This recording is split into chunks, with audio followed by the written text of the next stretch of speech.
right now, it's time, Jeff. It's time for us to talk about the Wrestling Observer Hall of Fame. A couple of weeks ago, Dave Meltzer sent out the ballots for the 2025 class of the Wrestling Observer Newsletter Hall of Fame. That gives the voters about 2 months to do research on their own and sort of put their personal picks together.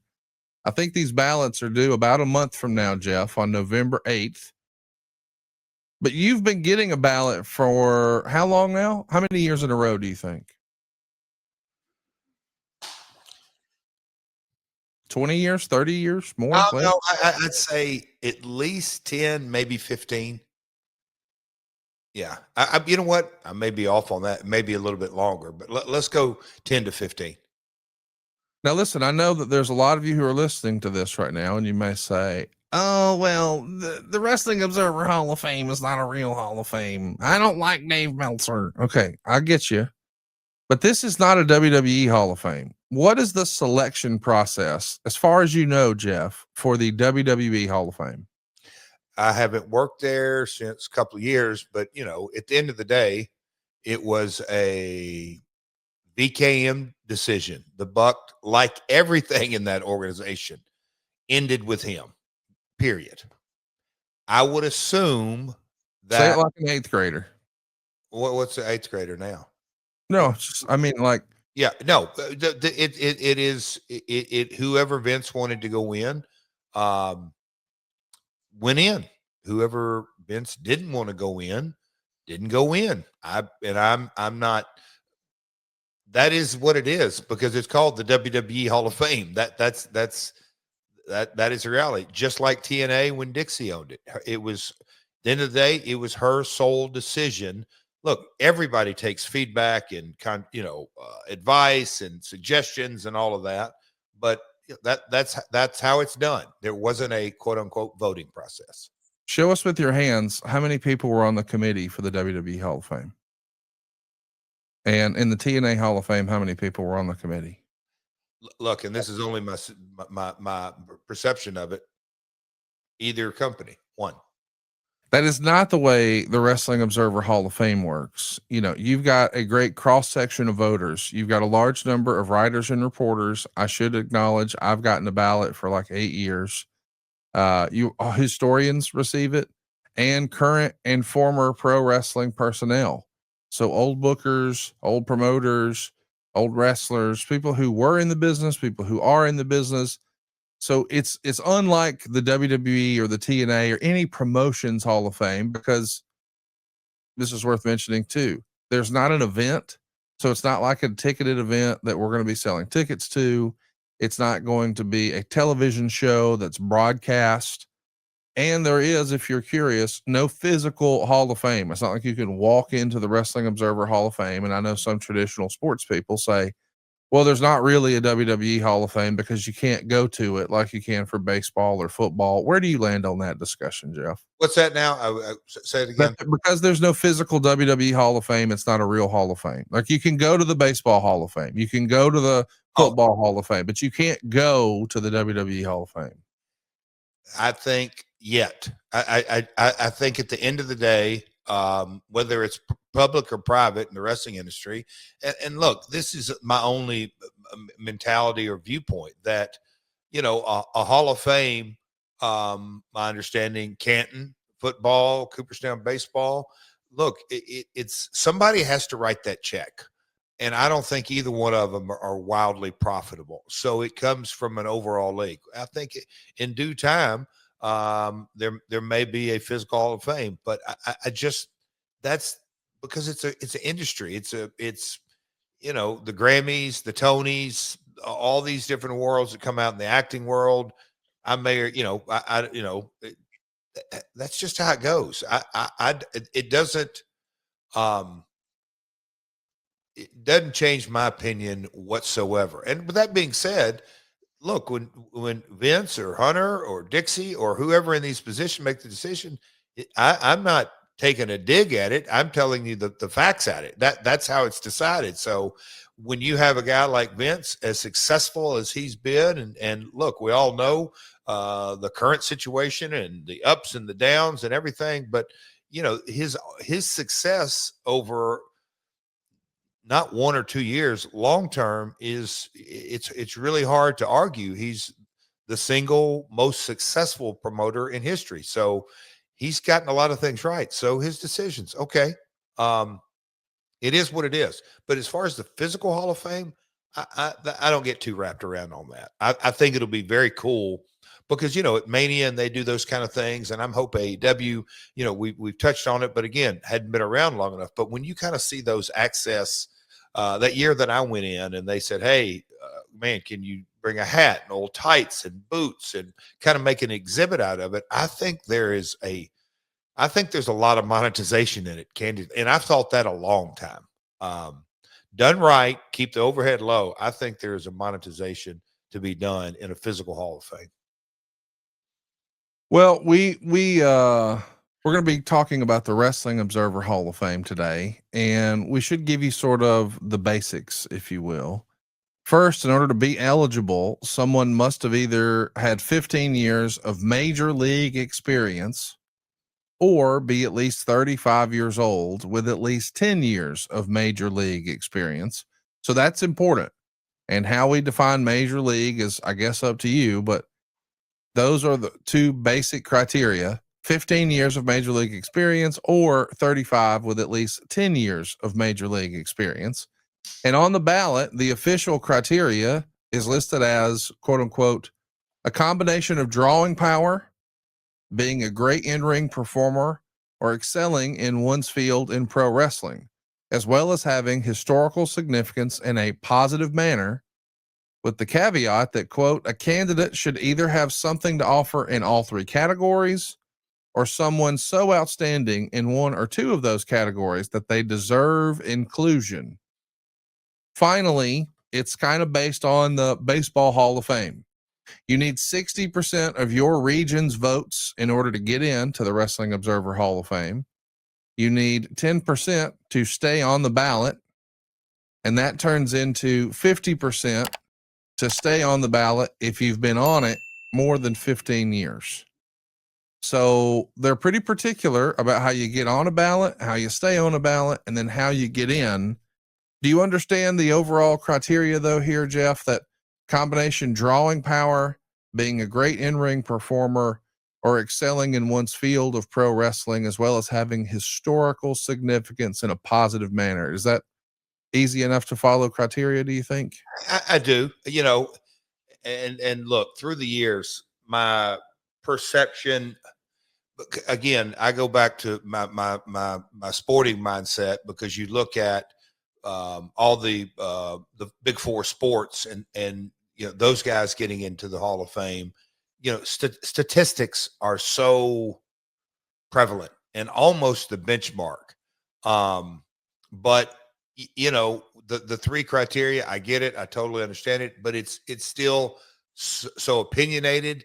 And I get that. That's kind of the acceptance out of the whole thing, that if you're going to dive into this, okay, these are guys' opinions and let's see what happens. But the criteria is pretty cool, because I'll just say this, there's been an awful lot of thought. I'm not saying right or wrong, but a lot of thought on the criteria on how to narrow it down to the folks that can or can't go in. What do you think about the criticisms of a quote unquote death bump? I want to give you an example. Yeah, I know. A guy like Sabu has been around for a long time. I think you and I have said on this program what an innovator he was. I mean, there's so much of his influence that we see on television today that just really probably didn't exist before the mid 90s. I mean, he was an influence to a lot of the talent that we see on TV every week today. I guess my question is, I feel like he'll do well this year, unfortunately, because he's just recently passed away. Now he's more on people's radar. And that to me is a shame. I would have liked to have seen us acknowledge him while he was still here. But some people are critical, saying, hey, he's been on I'm not saying Sabu in particular, but in years past.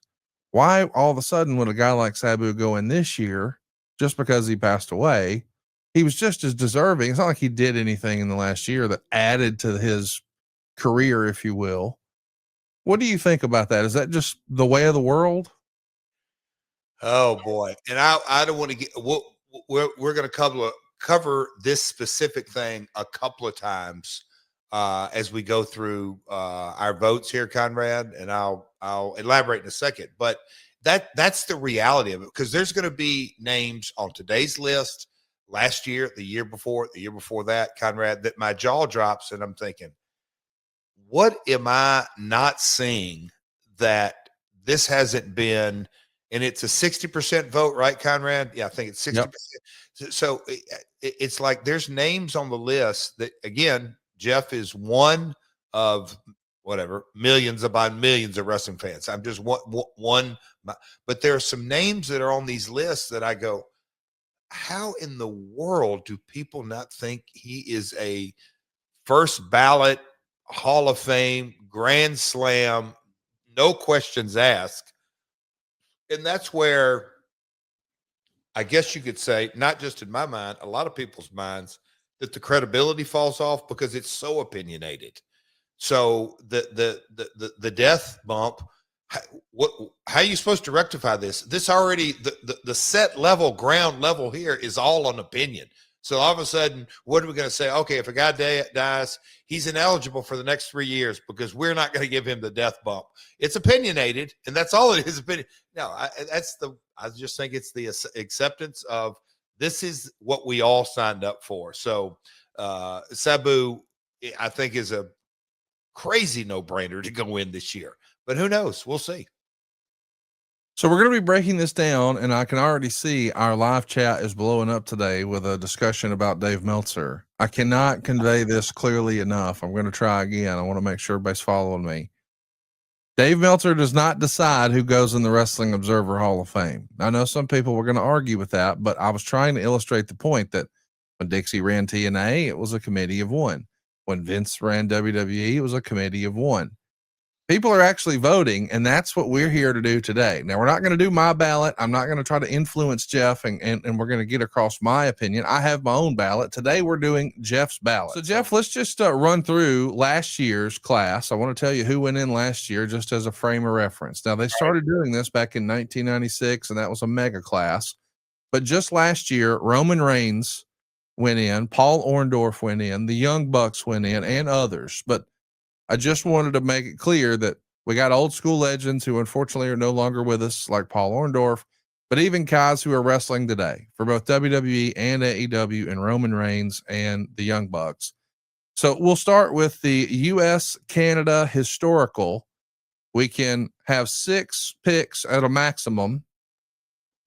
So you can, throw several in here.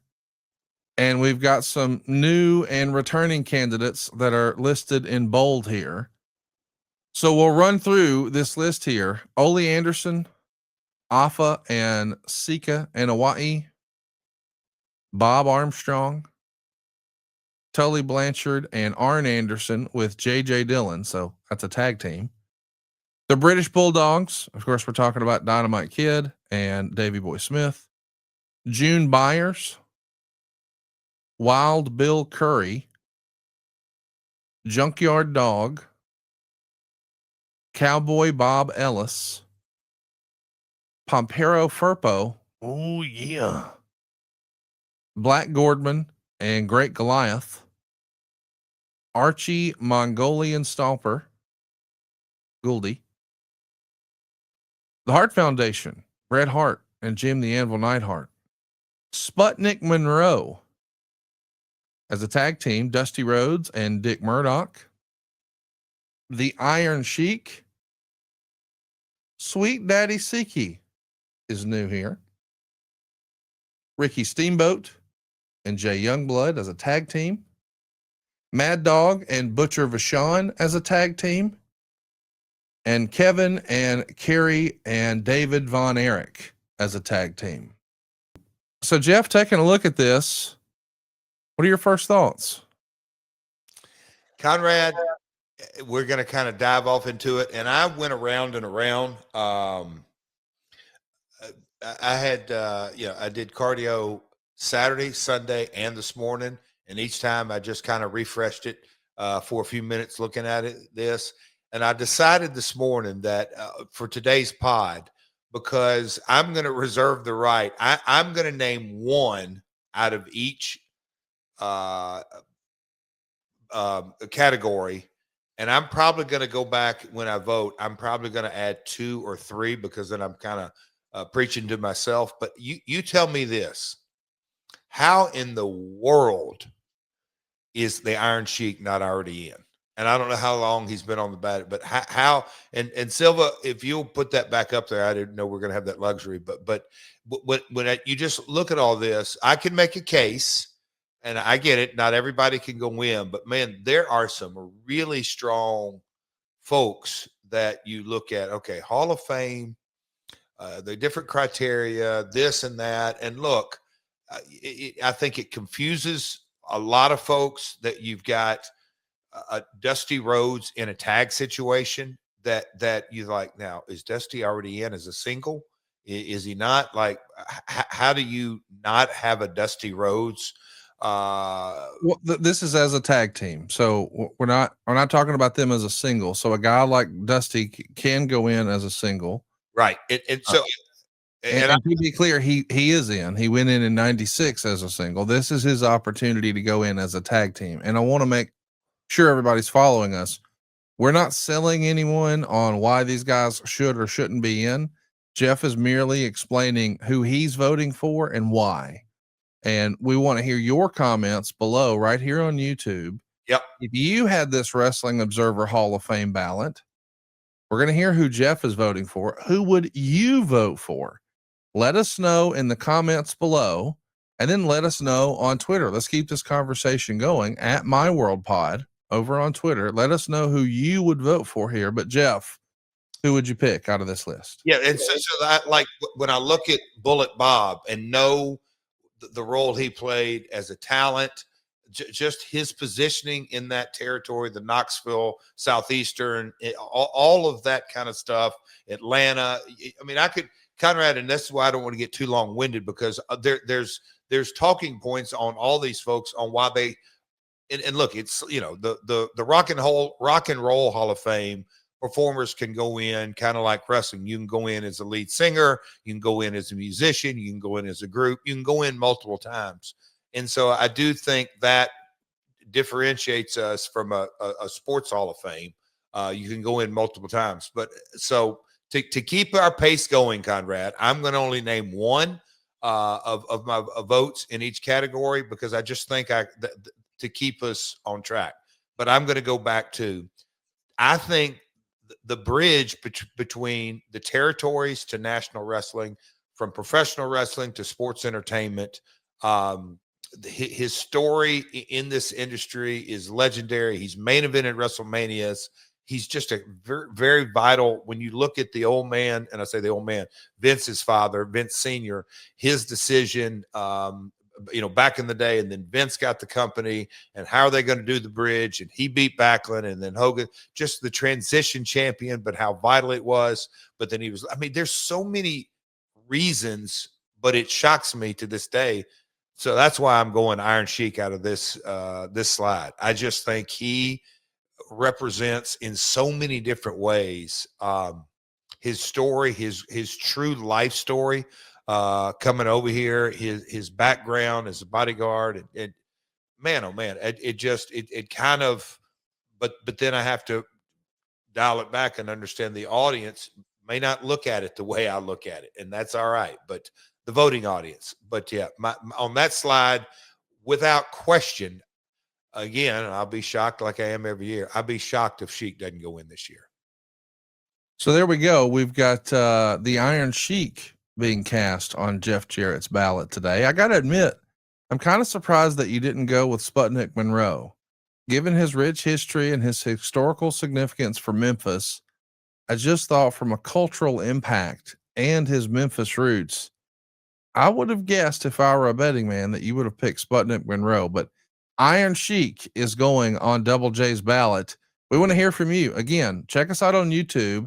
We appreciate you listening for audio, but having the photos to reference with these people and just seeing the graphs and the charts that Silva has built here really makes it easier to understand exactly what we're doing. So you owe it to yourself to go check it out. at myworldpod.com. And later today, the Iron Sheik is getting a vote from Double J in the Wrestling Observer Hall of Fame. Let's take a look at more modern. So now we've got the modern North America. This is US and Canada. And we'll run through, man, a who's who here. Before we talk about the modern, Jeff, I saw you raise your hand. You're not in class. You don't have to do that. Yeah, but the June, I don't want to interrupt, bad audio. June Byers, her not being in, Diamond Ring Cadillac Man, if there is a guy in the 60s that in a lot of ways was the driving force and the precursor to Memphis wrestling, that again, it was promoted different in the 60s. It was a different aura. There was so much less showbiz. There was some in it, but he was the one who, dyed a little blonde streak in his hair and had great rapping skills and talk, not actually musical rap, but man, he could talk his ass off. Again, I could almost make an argument for so many of them. That's why when I go back and I sit down and really cast the votes, I'll cast more than one in these categories, but that's why I went with Sheik. But anyway, Kevin and Kerry, come on, man. Just you pull the Von Erichs out of WCCW, and it's not even remotely the same promotion. So how they're not in, head scratcher. Now we're going to talk about the North American modern ballot. We'll run through all of these different acts. And again, we're not necessarily separating singles from tags. So we're going to have both here, but let's do it. Mark and Jay Briscoe, of course, Ring of Honor legends. Jay no longer with us, but Mark doing his thing for AEW these days. The former Edge, we know him as Cope. The real life Adam Copeland is on the ballot. A Memphis staple, Bill Dundee, finds himself on the modern ballot. You'll also see FTR there. We knew them as the Revival in WWE. These days, we know him as Dax Harwood and Cash Wheeler. Bill Goldberg is on the modern ballot. He just recently wrapped up his WWE career. Samoa Joe. You've seen him in Ring of Honor, in WWE, in TNA, and now in AEW. He is on the ballot. Matt and Jeff Hardy, two people that Jeff is very familiar with. They've done it all, and now they're on the Wrestling Observer modern ballot. Becky Lynch is the man in WWE, and she finds herself on the modern ballot this year for the Wrestling Observer Hall of Fame, as does Drew McIntyre, Mercedes Moné, John Moxley, Scott Hall and Kevin Nash, Randy Orton, CM Punk, Cody Rhodes, Seth Rollins, Sabu, Trish Stratus, and the Steiner brothers, Rick and Scott. So we've got a handful of tag teams here. Mark and Jay are together as the Briscoes. FTR are together. Scott Hall and Kevin Nash are the Outsiders together. The Hardy Boys together. And the Steiner brothers together. Boy, this is tough. You take a look and you think there's an argument for each and every one of these guys. And to be clear, whoever gets 60% or greater of the vote, they're in with a maximum of 6. If you get below 10%, you're off the ballot. And if you hang around forever with just 50%, might not be here for the long haul. That's how the Observer Hall of Fame works. Jeff, you've narrowed it down and saying you're going to vote for one. Who are you going to cast your one ballot for here in the modern era of North America, Jeff? And look, again, I don't, it's very obviously I don't write the rules. And in my mind, a Hall of Fame almost kind of like denotes that you're no longer full-time, maybe one-offs because it's entertainment / like the music business, but full-time performers, their legacy continues to grow. If you get over in the Baseball Hall of Fame, as much as Pete Rose did on the field, off the field, got him out of it. So, when you look at A. Briscoe, Cope, FTR, Mercedes, Drew, Becky, Hardy's, Joe, Mox, Orton, Punk, Cody, and Seth, I view those all as full-time guys. And so I just think it like their legacies, for the most part, they haven't stepped out of the ring full time. So I think they're all, if I'm calling a match color commentary, Conrad, I would, one of my descriptors from all that group I just said, I would say, and future Hall of Famer John Maxley and future Hall of Famer Randy Orton. I think as it stands today, they're Hall of Famers if they continue on the trajectory they're on. So I just kind of waffle back and forth on that. You probably didn't know you're going to get this out of me today. I'm not trying to overcomplicate it, but the two on the page that jumped, that really like did that. It is so significant, both in front of the camera and behind the camera. And look, Barry Bloom is a huge part of the Outsider's success.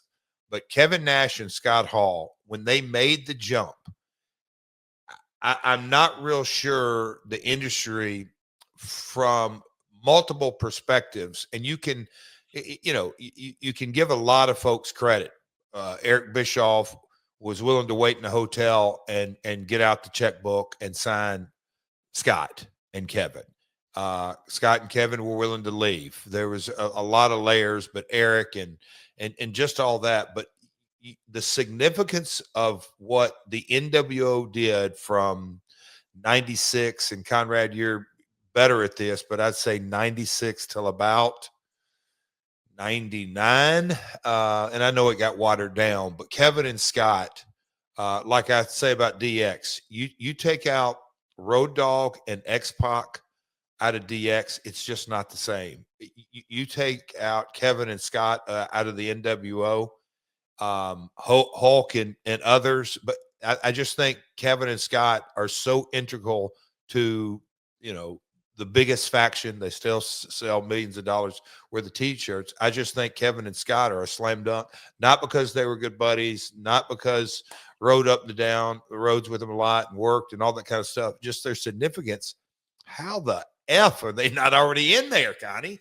I'm asking on that one. How are they not already in there? When you really take a step back and look, modern performers, if that is a category, come on, man. So it's a no-brainer to you. You're going with the Outsiders. Bingo. I think I don't know that there's much of an argument for that. I mean, I would agree with you. I mean, they're just guaranteed money. Look, they didn't. That wasn't a new concept to industry, to the business. The thoughts, all that, but to have the leverage to say, no, Eric, via Barry Bloom, we're not jumping unless we have guaranteed money. We're over. That's, I mean, that monumental, guys. It's master. Inside the ring, when Scott showed up on Nitro, and Scott's best working days were probably 90 to 95 at the end of the day, because when he got to WCW, just it wasn't the same, his in-ring work. Kevin, more or less the same, but these different categories, but their significance is it's hard to imagine what the NWO would look like without those guys. Let's talk about Sabu for a minute. Yeah. He was not, as you take a look at the full ballot of the modern era, I mean, it really is a who's who, but he was not necessarily someone who enjoyed as much, we'll call it mainstream or financial success, as guys like Bill Goldberg or Cody Rhodes or CM Punk or Randy Orton or John Moxley or Seth Rollins. Like, he feels like, more respectfully, of the indie superstar. And maybe, in fact, that is indeed his true legacy, that he was the first indie superstar.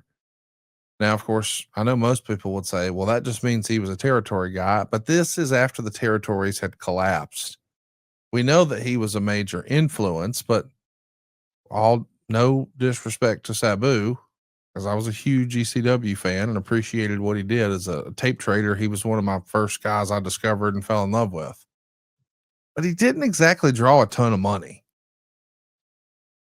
Do you think Sabu deserves, I know he wasn't your vote here, but do you think he is worthy of being on the Wrestling Observer Hall of Fame? Like, do you think that if someone casted their ballot for Sabu, is that a worthwhile pick in your opinion, Jeff? So again, and I get it that Dave has done as good as he possibly can.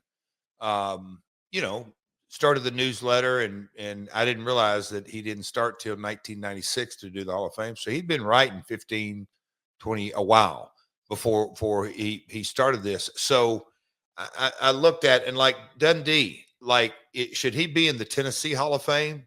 I think I've said it multiple times. I mean, take Dundee out of Lawler's career. Oh boy.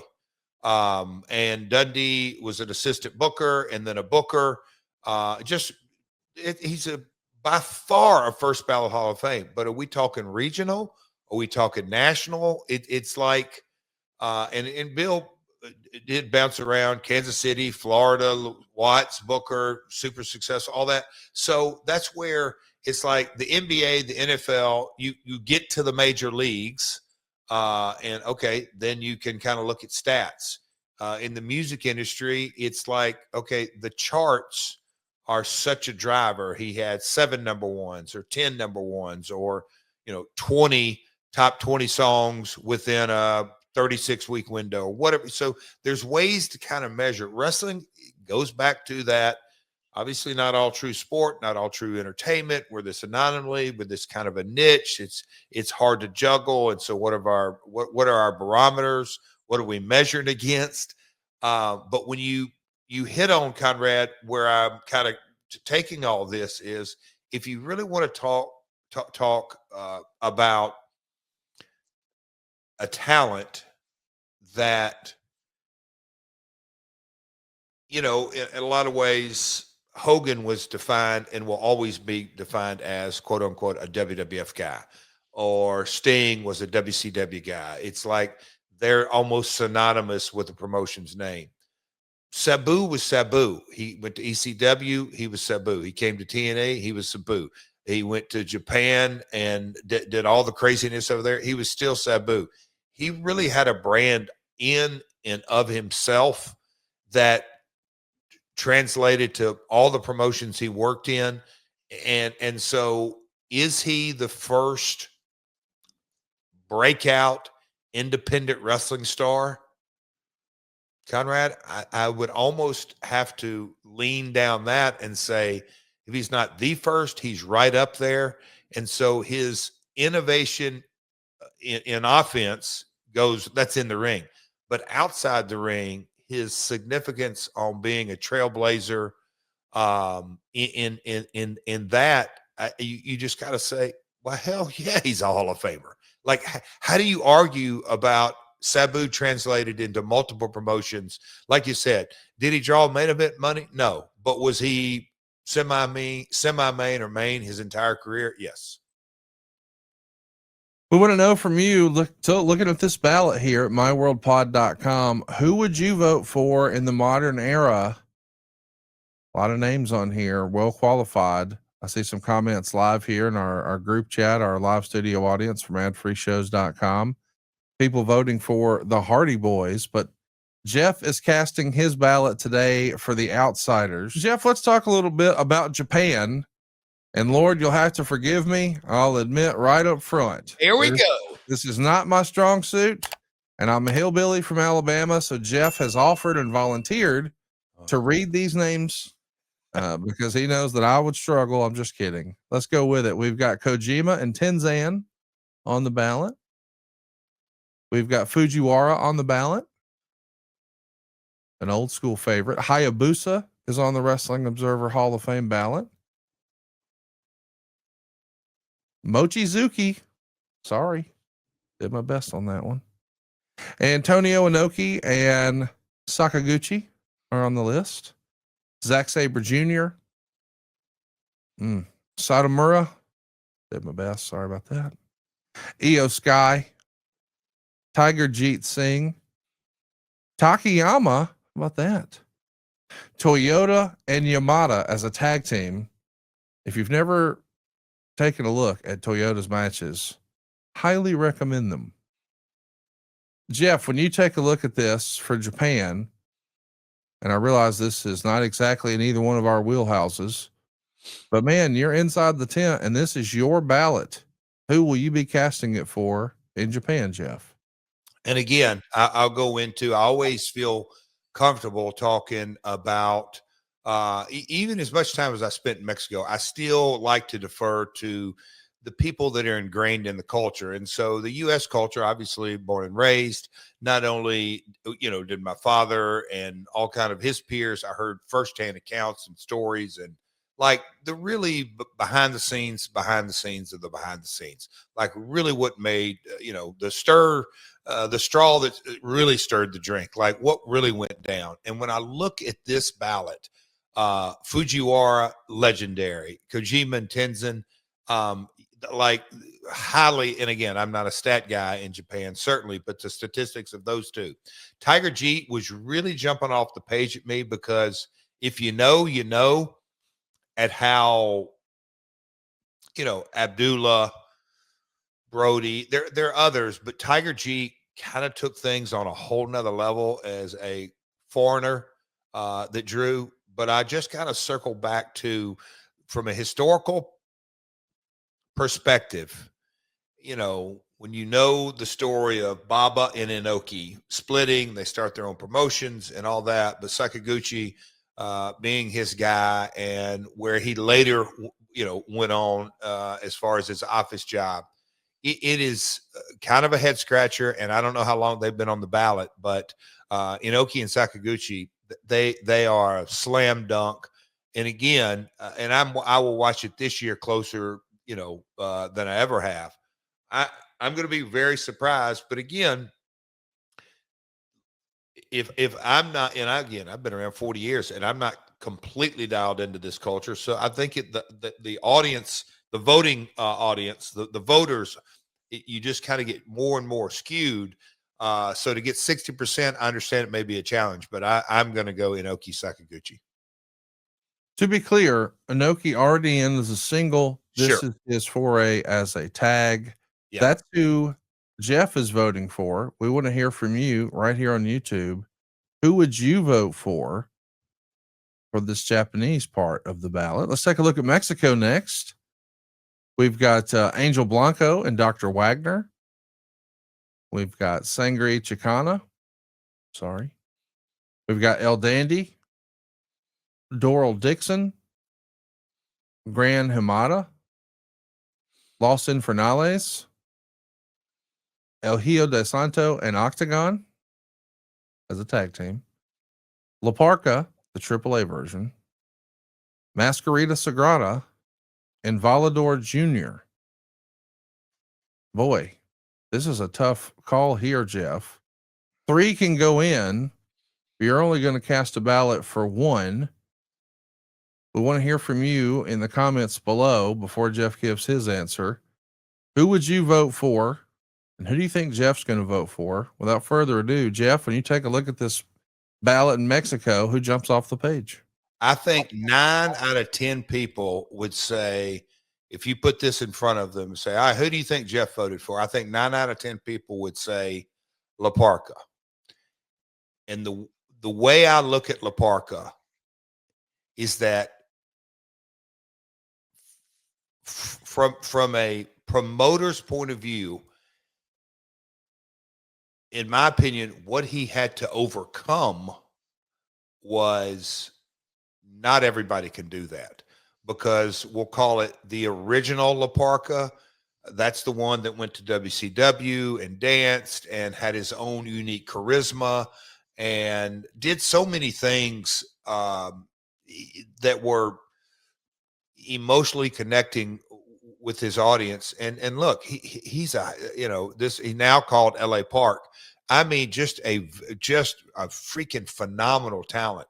And so Pena and AAA, they went their separate ways with LA Park. And so they created, quote unquote, a new La Parca. and I've worked with him many times. And you talk about over like Rover, Conrad. It was something else. He made that character, although it was the second one, his own, and really got over and stayed over for years and years and years. Very unfortunate, the accident. Hurt bad neck in his in a match, and he never recovered, and several days later passed away. So I think my sentimental will end up being there. But when I look at it, Conrad, this may or may not surprise you, but Masquerita Sagrada, how do you not have him in as a single? And look, I know Mexican historians will have all kinds of arguments and this and that. Yeah, he wasn't a main eventer and wasn't this, wasn't that. But and they, the little people, pardon the non-PC, the midgets, whatever it is, but the division called the minis in lucha, that is, in my opinion, the Hulk Hogan, the John Cena, the Stone Cold, the Rock. I mean, he's all rolled into one. And maybe I'm not doing him justice because of his in-ring athletic ability. He is an unbelievable trendsetter. He is. I think if you had to put look up the word lucha mini in the dictionary, Masquerita should be the picture that you should see. So it's a slam dunk. There's no, and out of this 10, I think Masquerita by far, and with all due respect to everybody else, I just see Masquerita by far being the slam dunk in this ballot. To be clear, Jeff, your ballot, 100%, million, trillion percent in. Sagrada is your ballot. He is your vote. It's been cast. You're going to do it later today with the Observer. I am curious though. Yeah. Again, just freestyling here. Yeah. He wasn't necessarily a draw in a main event position. No. So are you putting him there just for his historical significance and the influence within the industry? The influence in his, like, and look, this is probably not going to be the best, but I think in a lot of ways, and it's been well documented that the cruiserweights on Nitro were cast as opening match or mid card guys. With the X division, we wanted to cast those guys. Wasn't about weight limits, about no limits, as main eventers. So Sagrada, they were never cast and will never be, I get it, as main event talent. But his significance in the division, I think, and I can't say put it on the map, but he so defined the division and did things that nobody had ever done in the ring and was noticed for it and literally traveled all over the world. An in-demand mini. Yes, Conrad. I think his historical significance far outweighs his quote unquote lack of main event positioning. Well, let's do the next ballot here, the next section, the next category, the rest of the world. So we saw North America get a category. We saw Japan get a category. We saw Mexico get a category. Now we're going to the rest of the world. I'm going to do my best here. Some of these names I'm not nearly as familiar with as you are, Jeff.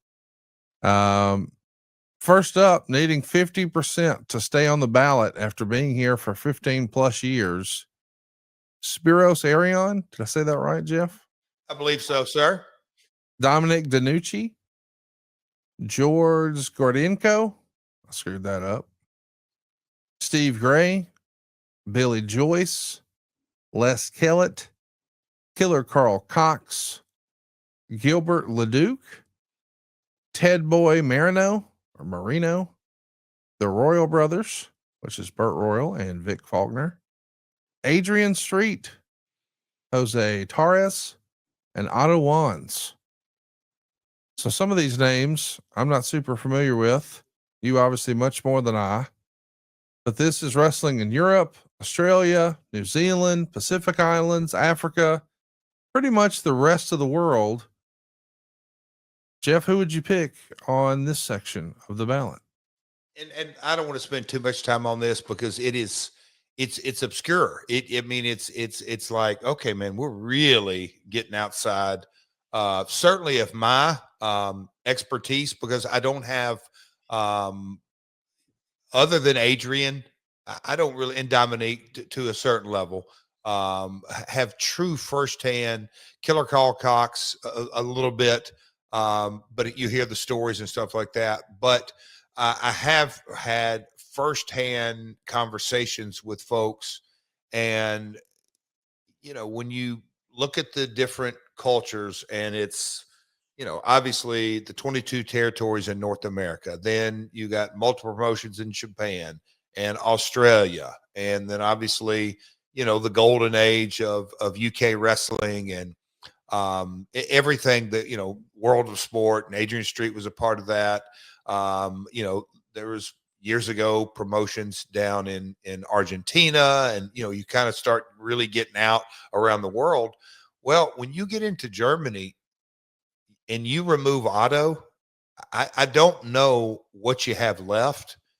And, she Road Dog and JBL and Owen and all the different stories of, German wrestler. You would wrestle in a tent the same night for 21 days or 14 days or two. That's what the tours were. It was a different model. But Otto, big, huge German. So he was an in-ring talent, but his significance and contributions to professional wrestling in Germany, it's like if you took the McMahon family out of the Northeast, sure, there would have been like a vacuum, some holes filled, but the vision that Vince Sr. had with the Garden and going back to the Bruno days and all that, it's just hard to really wrap your head around what would happen. So the historical significance of Otto in Germany is a slam dunk. So Otto's my vote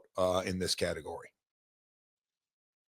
Again, Conrad, absolutely shocked he's not in, like beyond shocked. Who would you vote for in the rest of the world? Take a look at this ballot and let us know in the comments below here on YouTube. If you had a ballot in the Wrestling Observer Hall of Fame, who gets your vote? Let's take a look at the non-wrestlers. Up to 7 can go in. And this is, non-wrestlers. But boy, they had an impact. Let's run through them. From US and Canada in the modern era, we've got Dave Brown, someone who certainly Jeff is very familiar with. Also from the same US and Canada modern era, we've got Zane Bresloff. He deserves a lot of credit behind the scenes for WCW and Eric Bischoff and Nitro's success. Over in Japan, we've got Bobby Bruns. Back here in the historical category in North America, we've got Bob Caudle, another Memphis, Mid-Atlantic guy. How about Joe Higuchi over in Japan? Jim Johnston, that's right, the theme guy from WWE. He's here in the modern era of North American.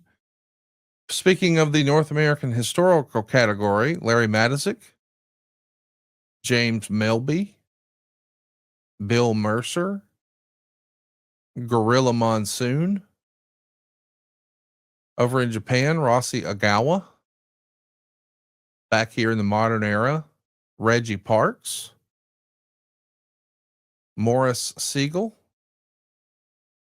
Tony Schiavone, George Scott, Kevin Sullivan, the devil, not the TV guy yet, Mike Tenay, Ted Turner, Jesse Ventura, obviously for his commentary work, Roy Welch, Stanley Weston, the Grand Wizard, and Yoshizawa over in Japan. So a who's who listed here in the non-wrestler category Got a little Memphis, got a little WCW, got a little Mid-Atlantic, got a little Dallas, got a little St. Louis, got some themes, got some belts, got some bookers, got some owners, got some, I mean, just a who's who here. We know Kevin Sullivan was a genius booking mind. This is not for his work as a wrestler. This would be for his work as a booker. The same for Reggie Parks and Jesse Ventura and so many others. Man, this is a really, really hard category, Jeff. I'm thankful on my ballot I can vote for a bunch of people because I plan to. But for the purposes of our pod today, you're voting for one, Jeff. Who gets the vote? You know, Conrad, going through this and Saturday, this jumped off the page at me when I was looking at it. Without a doubt, the other categories, there may be 2 votes, and each one of them kind of gives you a limit, maybe 3.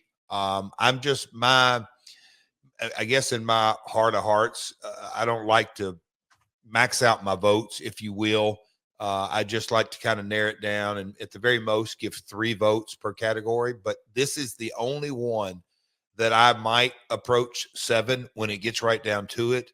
And some people, if they don't know and they consider themselves, I'll say Wrestling Observer Newsletter Hall of Fame voter worthy. If you don't really know the story of Roy Welch and how his family and his mentor, yes, it was my dad's mentor, but that's why I do have kind of the firsthand knowledge of this, but his influence on territories and business and working relationships, there's a lot, and the Welch, Robert Fuller, Ron Fuller, their Welches going down to Jimmy Golden. And it's a huge branch of a wrestling family that goes deep. But Roy jumps off the page, a little bit of a head scratcher why he hasn't been. It goes without saying, Dave Brown, part of a 1-2 punch of the most successful territory wrestling show in history with the ratings. That wasn't just kind of a 1-year run or a 2-year run or a 3-year. I mean, it was, Dave had I think a 25-year run. I mean, it's up there. It's kind of crazy, his stats of being that. And yes, started as a weatherman, and his cadence and delivery. It goes without saying, I think Mike Tenay's knowledge of the industry and him being like, a lot of people can know about the industry, and I'll say a lot of people, but people can be a good play-by-play guy, but to mesh the two and weave it in. And yes, he was, I mean, you think about when Worlds Collide and the Lucha audience get introduced to the U.S. in 93 and all that, and then his WCW run, but obviously the voice of TNA for the successful years in so many ways. It goes without saying, yeah, Mike's a close personal friend, but just his success in the business, that's what I'm saying is that I will definitely get close to the 7 on this. But I circle back to the one vote that I wanted to share here today, and I mean, and before I tell you who it is, I'm going to kind of do another little shout out. Jim Johnston, when you look at, we'll call it sports entertainment, Conrad, and really how the business became national and exploded. And I know as an executive producer, if you will, that first 7 to 10 seconds of music, how important it is to create the emotion of the character, whether it's the glass break or you name it. If there's a theme song that you connect with, you're probably going to know the first 7 to 10 seconds innately, just the beat, whatever it is. Jim created theme after theme after theme. Yep, he wrote With My Baby Tonight, but push that aside. Jim is uber talented, and he has a significant influence in WWE for a very long time. It's like, I believe that, if you know, one of those deals, Jim is no doubt first ballot. But my vote here today on My World, you take Ted Turner out of the wrestling business, or if he doesn't like the wrestling business, it is radically different today, in my opinion. The dynamics of it, the pop culture relevance of it, you know, in a lot of ways, you go back to Ted, and he owned the Superstation, and Andy Griffith, the Atlanta Braves, and yes, professional wrestling. He gave all the success to those three forms of entertainment, those three pieces of content, and it forged the way to 605 on Saturday nights, and it's super successful. And then how he built a mega empire with those three products, and went on and launched Nitro, and super successful. And then here we are, you know, AEW, we just celebrated an anniversary show last week, and you just think, you know, Ted's decision to put wrestling as a mainstay on his properties, I almost think he's the single guy that, if you look back in history, that you're going to forever connect Ted and Vince, because Ted was the billionaire and Vince was the millionaire. Ted is the guy that made the WWE almost the little engine that gave them the ability to get knocked on their ass and all that story that goes with it. But they got up, fought back, pivoted. It was survival. Vince and Linda and the family, if they didn't make a go at it, they're out of business. And you've got a podcast partner that has 83 weeks. They were doing everything in their power to put them out of business. Had they succeeded, well, another difference. But they didn't, and they ended up being successful, took the company public. Look at TKO today. Without Ted in the business, I just don't know. And I'd love to hear your brief comments on this, Conrad. I know it's my ballot, not yours. And Zane as well. I'm looking at Zane up there. He's probably going to get a strong consideration from me because his impact. But without Ted, I don't know how you can look at AEW, WWE, even TNA, because WWE went off Spike. Had not they gone off Spike, I don't know if TNA would have got the slot. But you just kind of go all the way back. So the national wrestling industry, you can't give that credit to all the credit to Vince McMahon, because Ted had his Superstation on 605 that was strong in Atlanta. And then they got, you know, cable TV, and they broke through in Ohio. Ted was the driver of professional wrestling in a lot of ways. So Ted has my vote out of this category in the number one slot. We want to hear from you guys. Taking a look at this, it really is a who's who. I'm with Jeff. This is a tough category. It's easy to pick several, and I know technically you can, but if we were to play by the Last Outlaws rules today and you could just cast one vote, who would it be for? Let us know in the comments here on YouTube at myworldpod.com. So Jeff, the Wrestling Observer Hall of Fame, now we know how you're completing your ballot. If you've ever wondered what a ballot looks like, it's just an email with a list of names, and he lays it out and asks you to reply back with your responses. And here we go. Jeff's picks today for the U.S. and Canadian historical choices. It was the Iron Sheik.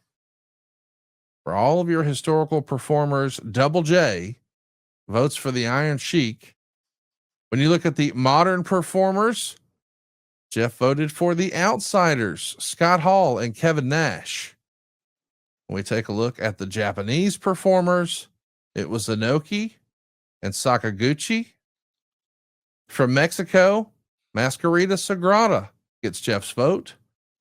The rest of the world is Otto Wanz. And for the non-wrestler category, Double J has picked Ted Turner. We want to know from you in the comments below, if you had a Wrestling Observer Hall of Fame ballot, who would you vote for? Jeff, you've had a chance to talk about these, beat it up, dissect it, inspect it. How do you feel about your ballot today? Again, I'm going to add a few probably in each category. That last one was a real tough one. I knew Conrad, and I'm halfway trying to look at the clock, but I think I knew I'd be long-winded. I knew this would go a while. I cut off in my brain at least 50% of the conversation. This is something that, Conrad, we could have made 2 or 3 episodes out of this. I know we don't need to do that, but because it's very opinionated, it's conversational. There's a lot of hypotheticals, and then you get into, well, that was a regional effect, it wasn't a national effect. It doesn't matter. You vote for whoever you want. So it's not an exact science, but it'll be fun to see the results. I'll just say that. So I enjoyed it. I did give it a lot of thought, trying to think through it. But again, it's an inexact science for sure. Your dad, Jarrett, went into this Hall of Fame in 2018. Is that something that interesting you think your dad would have been proud of? Like, I know that your dad is kind of an old school guy where. So go ahead. I cut you off. Fans, they really pay attention to things like this and care about things like this. And I feel like sometimes I talk to guys from more your dad's era, and they just kind of cut to the quick, as we say in the South. And they're like, hey, what's that pay? Like, they just boiled wrestling down to the wrestling business.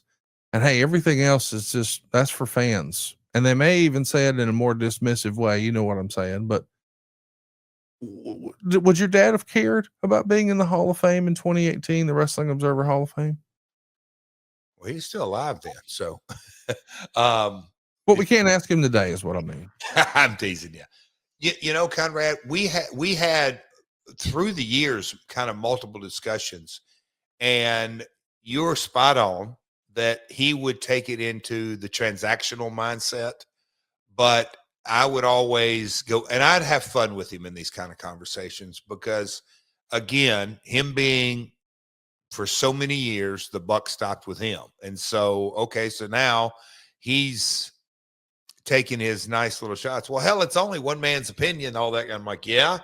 And then he'd say, well, son, are you going to make any money off it? And then I just go, well, look, at the end of the day, a man's autograph or a man's appearance fee, or if you're having a speaking engagement, and that's what I'd say, hey, Dad, do you want to be introduced as legendary territory promoter Jarrett or legendary promoter and Hall of Famer Jarrett? And I said, there's a little feel good in there, right? And he'd chuckle. I mean, he'd go, around and around with it. He understood the more than anybody, because again, quote unquote, in his day, he did the scaffold match, which he got made fun of.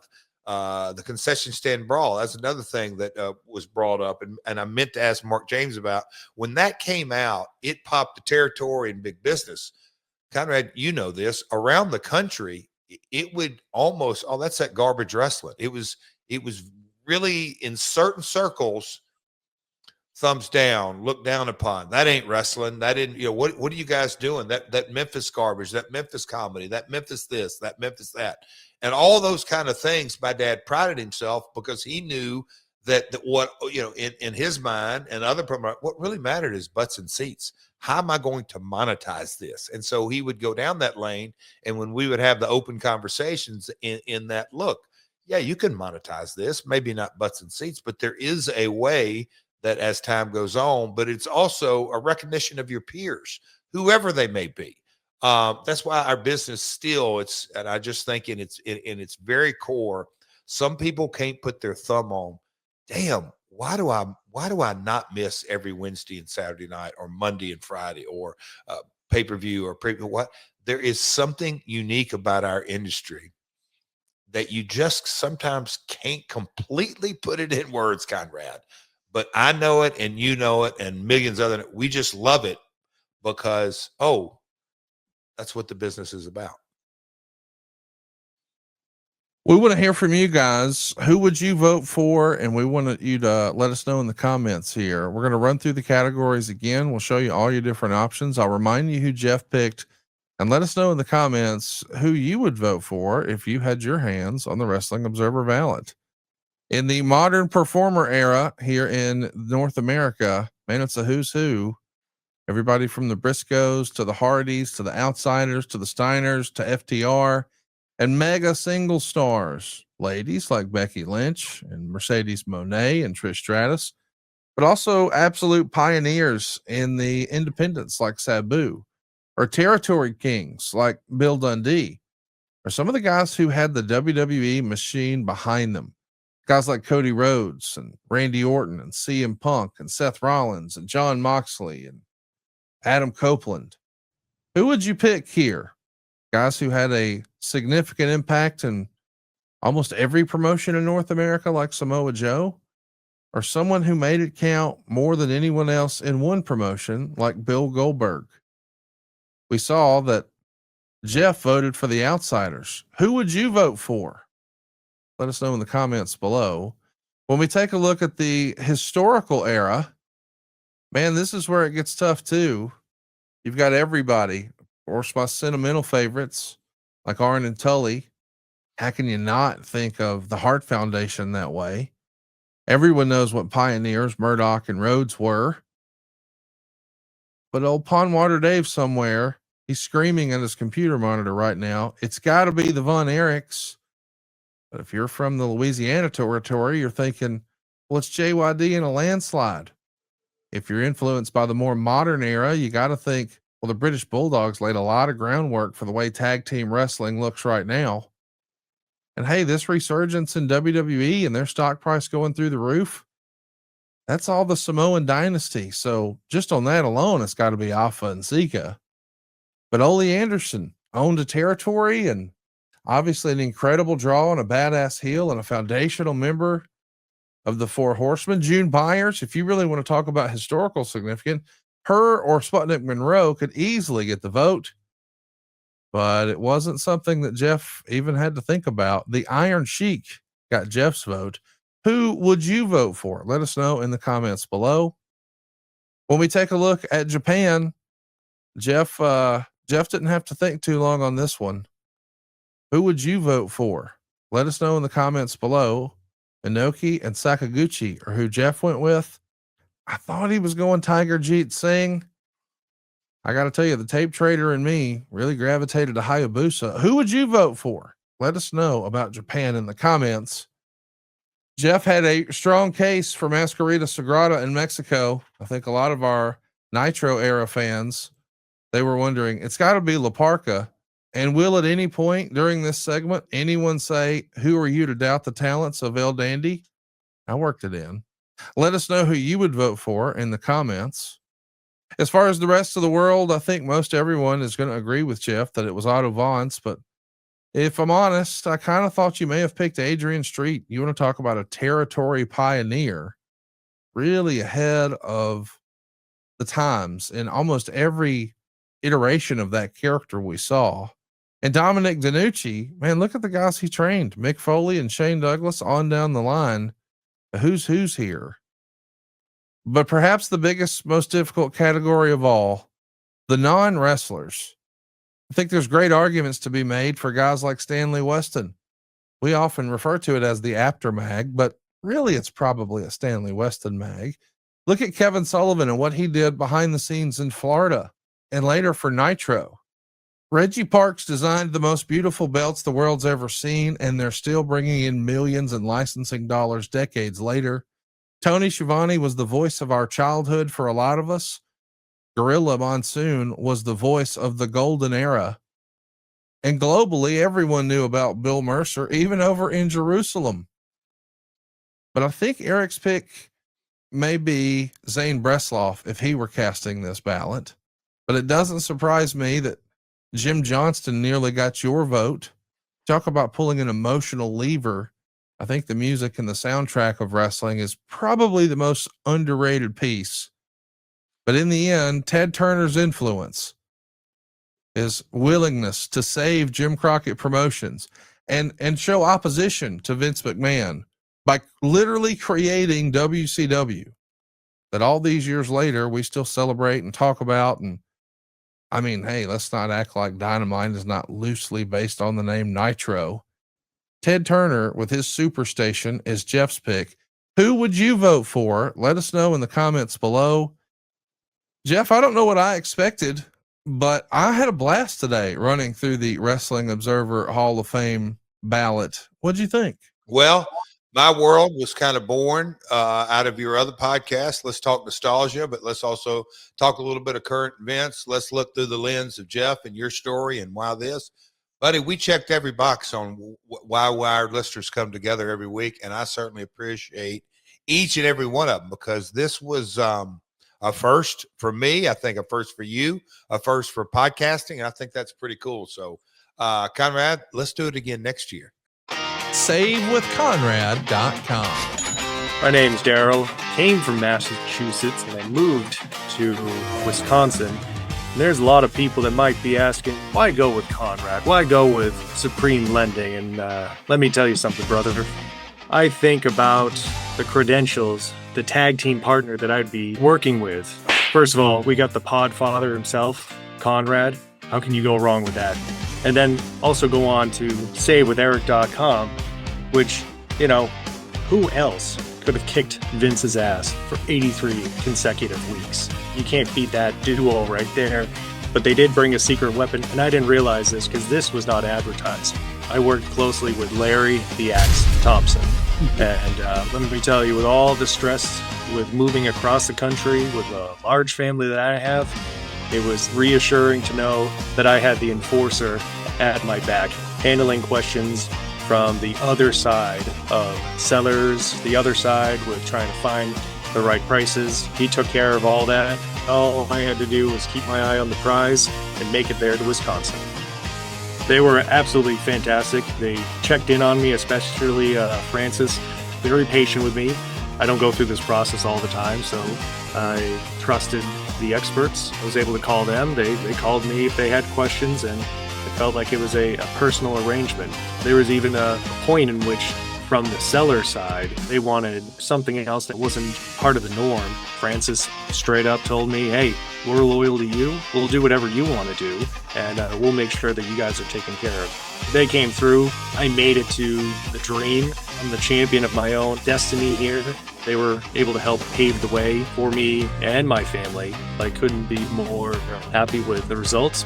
I went from having less than an acre to now 20 acres worth of land. They made that dream a reality.